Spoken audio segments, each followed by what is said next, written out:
Kita masuk ke materi baru, yaitu kesetimbangan kimia, di mana untuk reaksi kesetimbangan ini terdiri dari dua macam.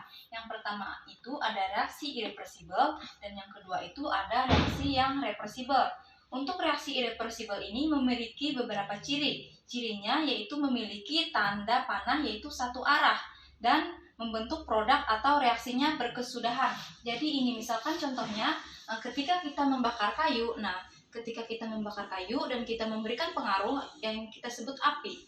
Nah, ketika kayu dibakar itu kan dia akan membentuk produk. Produknya itu arang. Nah, arangnya ini tidak dapat lagi kembali menjadi reaktannya atau kayunya ini tidak dapat kembali lagi. Nah, maka seperti itu bisa kita sebut reaksinya itu berkesudahan. Nah, setelah mencapai arang, reaksinya itu tidak dapat kembali lagi menjadi reaktannya. Seperti itu. Selanjutnya reaksi reversibel, di mana reaksi reversibel ini atau kita sebut juga dengan perubahan fisika. Nah, ciri-cirinya yaitu memiliki dua tanda anak panah. Reaksinya seperti ini, reaksinya bolak-balik. Yang selanjutnya tidak membentuk produk atau hanya berubah pasanya saja. Jadi misalkan di sini kita itu merebus air. Nah, ketika merebus air itu kan pasa airnya itu H2O itu pasanya cairan atau liquid. Nah, ketika dia diberi pengaruh atau diberi kalor, yaitu ketika kita panaskan, kita itu kan menghidupkan kompor. Nah, airnya itu akan mendidih. Nah, ketika mendidih, airnya itu akan menguap. Nah, pasa air itu berubah menjadi gas. Nah, lagi menjadi airnya. Seperti itu salah satu contohnya yang reaksi reversibel. Kita masuk ke kesetimbangan dinamis. Untuk kesetimbangan dinamis ini merupakan keadaan setimbang yang dicapai suatu sistem reaksi kimia di mana jumlah pereaksi atau hasil reaksi tidak berubah dan reaksinya berlangsung dalam dua arah berlawanan. Jadi bisa dikatakan untuk kesetimbangan dinamis ini merupakan reaksi reversibel. Nah, kesetimbangan dinamis ini tidak terjadi secara makroskopis melainkan secara mikroskopis.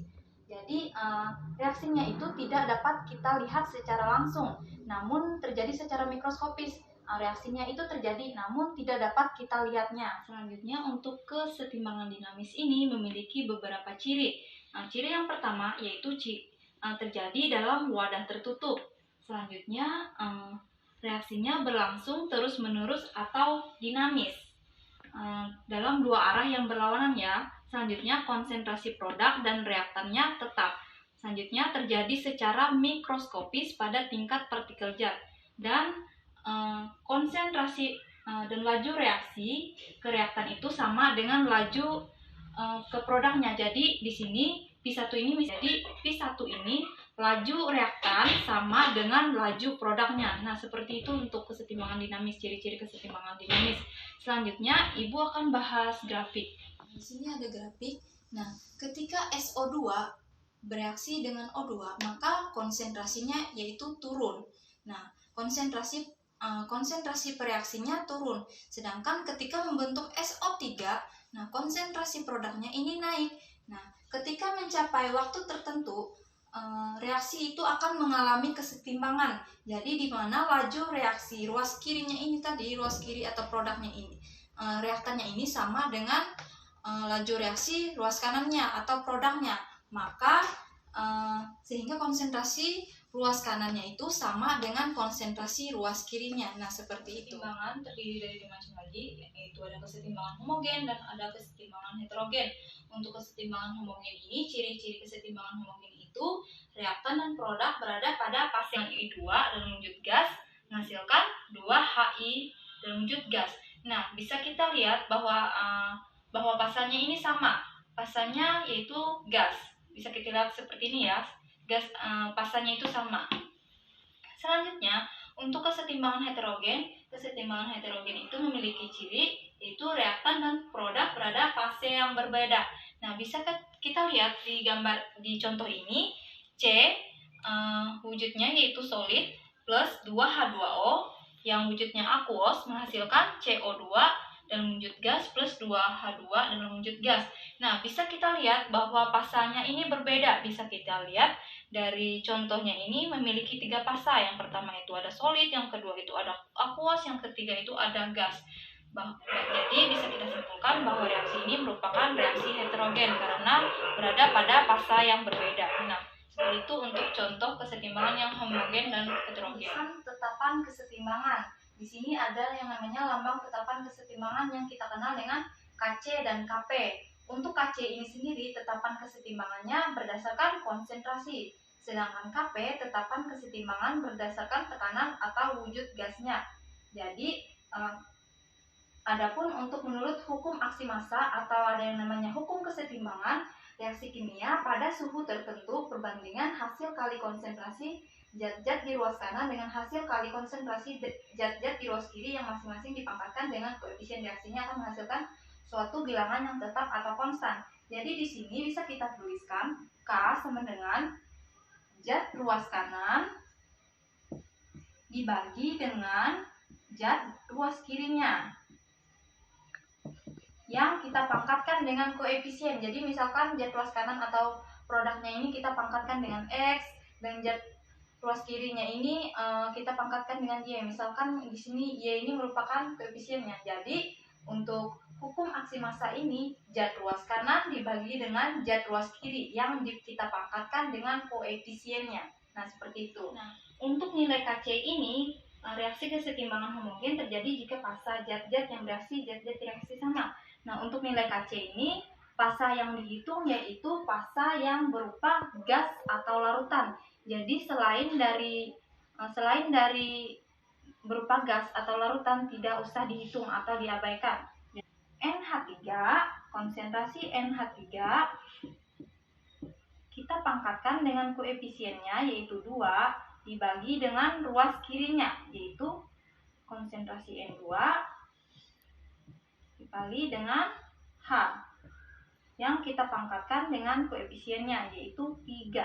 Nah, seperti itu contoh untuk Kc yang homogen atau sama, pasanya sama. Nah, untuk contoh yang kedua, di sini ada contoh yang kedua, ada C dalam wujud solid plus H2O dalam wujud gas bereaksi menghasilkan H2 dalam wujud gas plus CO dalam wujud gas. Nah, di sini bisa kita tuliskan Kc-nya. Di sini ya Kc-nya. Jadi Kc-nya tadi ruas kanan dibagi dengan ruas kiri. Jadi konsentrasi H2 dikali dengan CO dibagi dengan, nah di sini di reaktannya ini C merupakan solid. Karena ingat untuk Kc tadi yang kita hitung itu yang pasanya gas atau larutan dan larutan. Jadi yang ini kita abaikan. Nah, jadi kita langsung tulis H2 aja. Nah, seperti ini, H2O. Jadi seperti ini rumusan Kc-nya. Nah, di sini untuk lebih jelasnya kita langsung masuk ke contoh soal.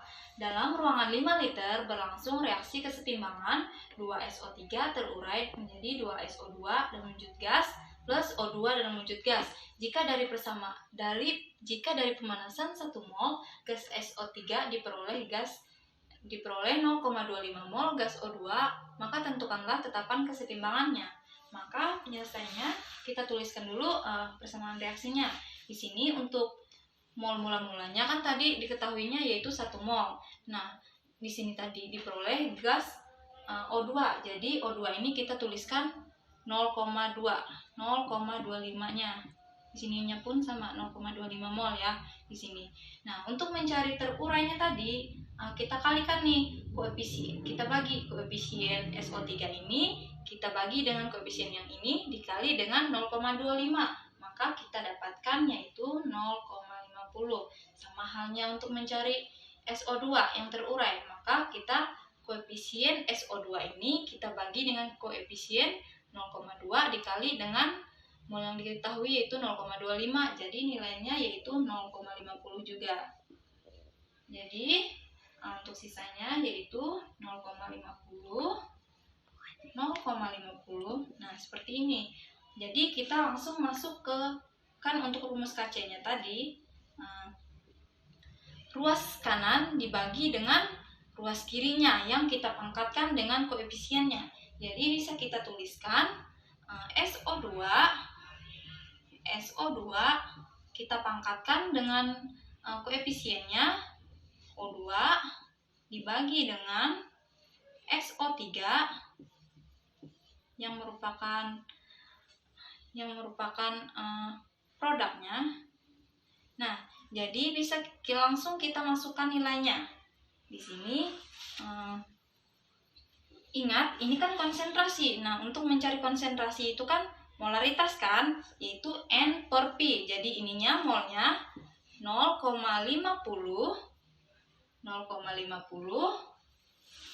Maksudnya SO2 ini tadi nih, nilai SO2 langsung kita masukkan.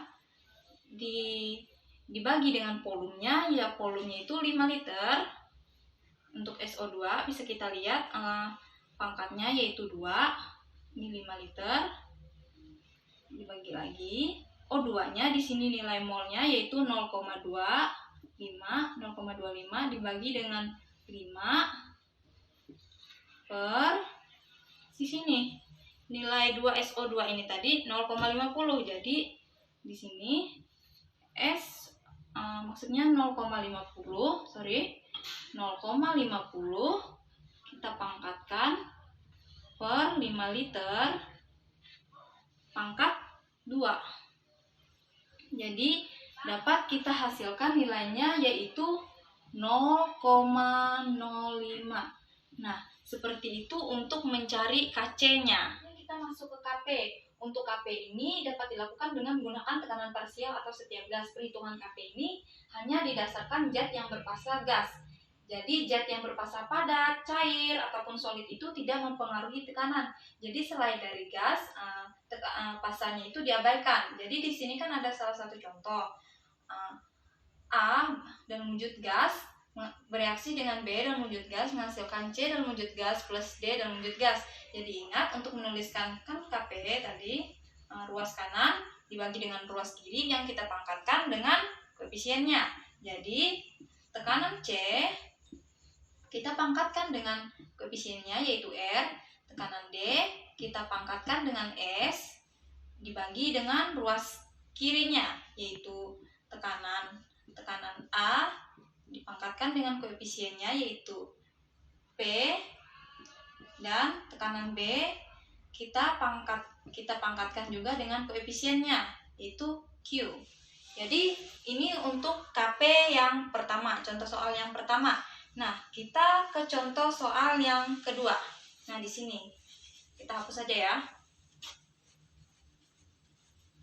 Nah, di sini bisa kita tuliskan PC, tekanan C kita pangkatkan dengan R, dan tekanan D kita pangkatkan juga dengan S. Di sini karena bisa kita lihat bahwa B ini merupakan solid atau padatan, fasanya ini berbeda. Ingat KP tadi yang dihitung hanya yang fasanya gas. Jadi apabila ada fasanya solid jadi diabaikan, atau bisa juga kita tulisnya menjadi satu. Namun di sini kita abaikan. Jadi kita dibagi dengan maksudnya tekanannya, jadi tekanan A kita pangkatkan dengan koefisiennya yaitu P. Jadi seperti ini untuk rumusan untuk KP-nya, seperti ini. Yang ini diabaikan. Seperti itu. Ada perhitungan tekanan parsial gas ideal. Misalkan di sini A. Untuk mencari A ini sama dengan jumlah mol A dibagi dengan jumlah mol total gas dikali dengan P total. Dan untuk mencari P total di sini, P total sama dengan, misalkan ya, di sini ada PA ditambah PB ditambah PC dan ditambah PD. Nah, seperti contoh sebelumnya, di situ kan ada reaksi A plus B menghasilkan C plus D. Jadi ini ditambahkan. Nah, jumlah molnya ditambahkan. Jadi jumlah P totalnya ditambahkan, seperti itu. Langsung saja kita masuk ke contoh soal. Selanjutnya kita masuk ke contoh soal. Nah, di contoh soal ini, pada reaksi kesetimbangan N2 dalam wujud gas bereaksi dengan 3H2 dalam wujud gas menghasilkan 2NH3 dalam wujud gas. Jika pada keadaan setimbang 0,8 mol N2-nya, 1,2 mol H2, 2 mol NH3, dan tekanan totalnya diketahui yaitu 12 atm. Maka yang ditentukannya yaitu KP. Maka kan tadi kita sudah jelaskan untuk Kp tadi kan ada yang namanya jumlah mol, ada yang mol total. Nah, seperti itu. Nah, di sini ada jumlah mol. Untuk mencari jumlah mol itu atau mol totalnya yaitu mol N2 ditambah mol H2 ditambah dengan mol NH3. Di sini mol N2-nya bisa kita lihat yaitu 0,8, untuk mol H2 yaitu 1,2 dan mol NH3 yaitu 2. Jadi 0,8 ditambah 1,2 ditambah 2 ya sama dengan 4. Nah, untuk mencari tekanan N2 ini, maka kita menggunakan rumus yang tadi. Jumlah mol N2 dibagi dengan jumlah mol total dikali dengan P totalnya. Jumlah mol N2 bisa kita lihat di sini yaitu 0,8. 0,8 dibagi dengan jumlah mol totalnya. Jumlah mol total yaitu 4. 0,8 dibagi 4 dikali dengan P total. P total yang kita ketahui yaitu 12 atm. Jadi di sini 0,8 dibagi 4 dikali 12 yaitu 2,4 atm. Sama halnya dengan pi H2, maka untuk jumlah mol H2 yaitu 1,2 dibagi dengan mol totalnya yaitu 4 dikali dengan 12 atm, maka didapatkan yaitu 3,6 atm. Selanjutnya untuk mencari PNH3 atau tekanan NH3, maka jumlah mol NH3 ini kita bagi dengan jumlah mol totalnya yaitu tadi 4 dikali dengan tekanan total yang diketahui yaitu 12 atm. Jadi 2 kali 12 dibagi 4 yaitu kita dapatkan 6 atm. Maka Kp-nya bisa kita tuliskan seperti ini. Karena mereka ini sama-sama berwujud gas, maka Kp-nya bisa kita tuliskan ini. Tekanan NH3 kita pangkatkan 2 karena koefisiennya dibagi dengan ruas kirinya, yaitu tekanan N2 dikali dengan tekanan H2 yang kita pangkatkan dengan 3 yang merupakan koefisiennya tadi. Jadi bisa kita tuliskan di sini PNH3-nya berapa? Ya, bisa kita lihat di sini 6 atm kan? Nah, jadi 6, ingat ya pangkatnya, atau ini merupakan koefisiennya tadi. Pangkatnya ini merupakan dari koefisiennya. Jadi di sini N2-nya bisa kita lihat, N2-nya yaitu 2,4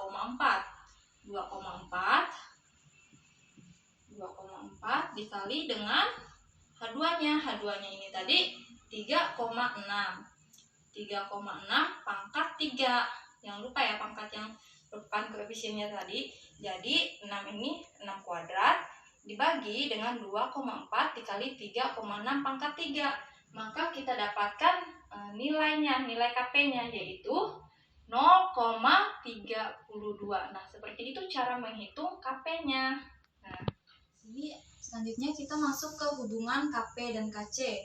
Nah, untuk hubungan Kp dan Kc ini didapatkan dari persamaan gas ideal, di mana rumus persamaan gas ideal itu kan Pp sama dengan N kali L kali T. Nah, untuk mencari rumusnya bisa kita sebut seperti ini. P sama dengan N per P dikali R dikali T.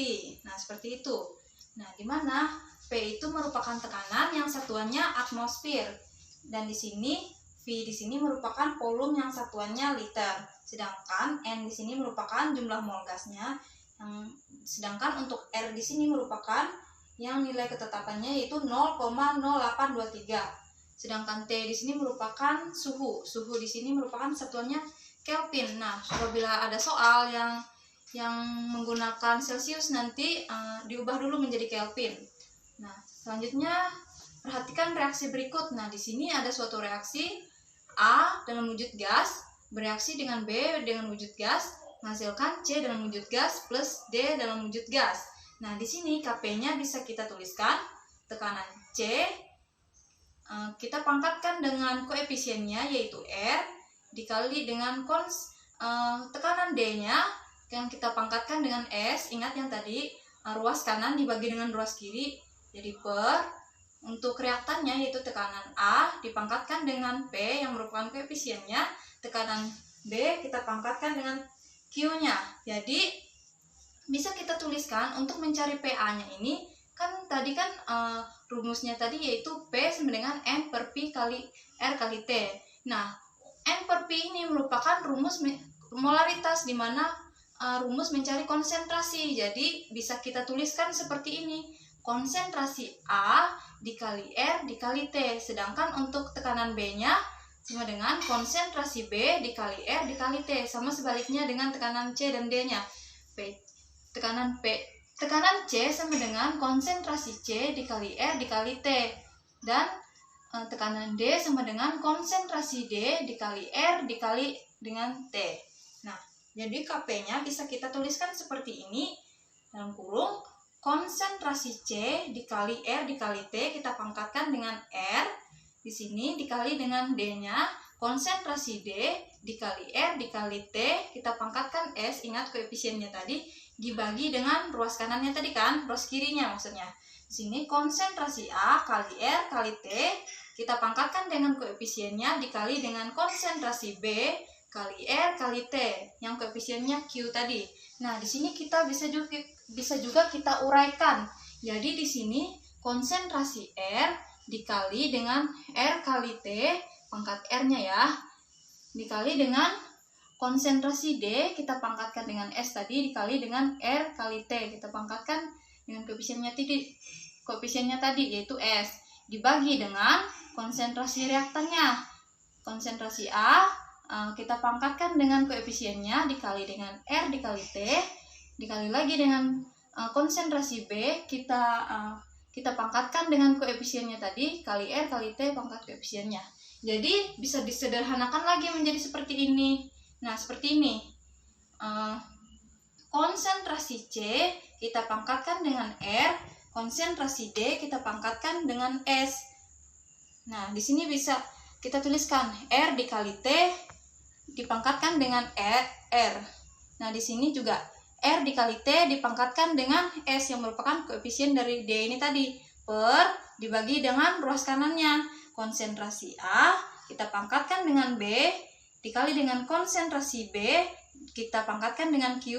Jadi di sini R dikali T kita pangkatkan dengan konsentrasi ini tadi.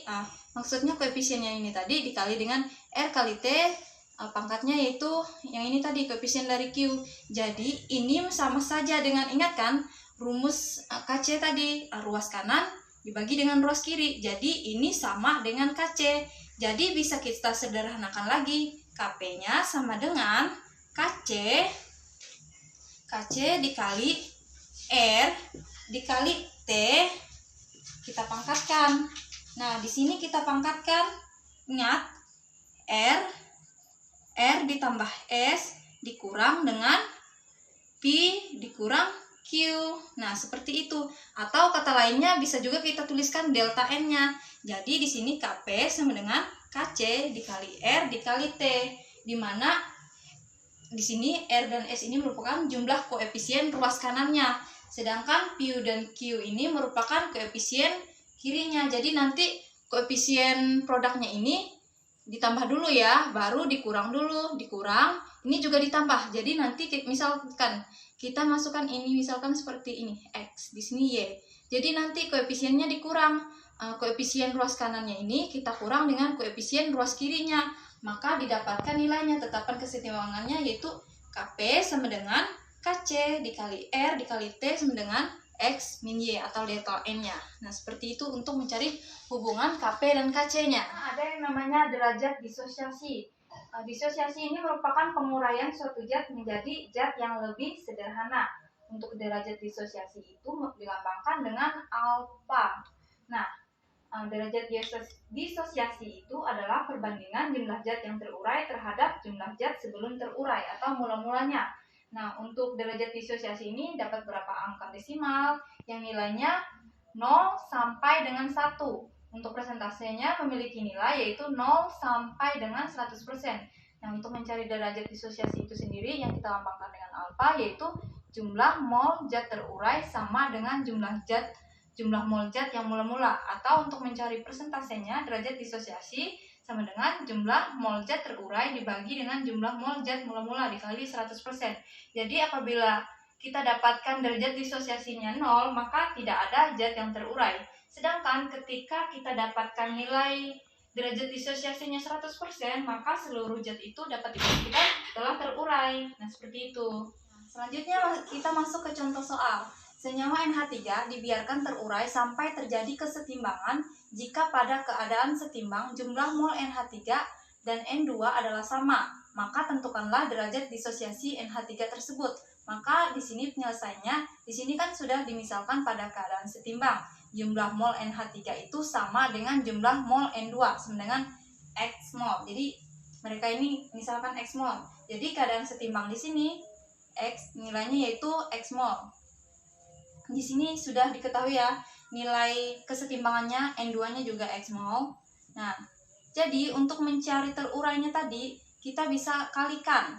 Nah, 2 ini 2 dibagi dengan koefisien N2 dikali dengan X mol. Jadi kita dapatkan yaitu 2X ya nilainya. Yang ini juga 2, yang ini X. Yang ini untuk mencari yang ini kita kalikan. Yang ini koefisiennya dikali dengan ini X tadi. Jadi nilainya yaitu X. Sedangkan untuk 3H2 ini 3 dibagi 1 dikali dengan X. Jadi nilainya yaitu 3X. Di sini pun juga 3X ya. Nah, sedangkan untuk mula-mulanya, untuk mencari mula-mula itu yaitu bereaksi ini kita tambahkan dengan yang setimbang. Jadi 2X atau X-nya ini X ditambah 2X, maka kita dapatkan yaitu 3X molnya.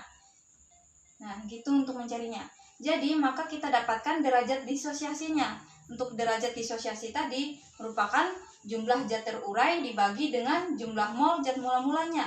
Jadi di sini jumlah mol zat terurainya yaitu 2X. Jadi kita tambahkan di sini 2X per 3X. Di sini mula-mulanya tadi itu 3X. Maka sama dengan ini, maka setelah kita membagikannya, maka akan didapatkan nilai dari derajat disosiasinya. Nah, seperti itu untuk mencari nilai derajat disosiasi.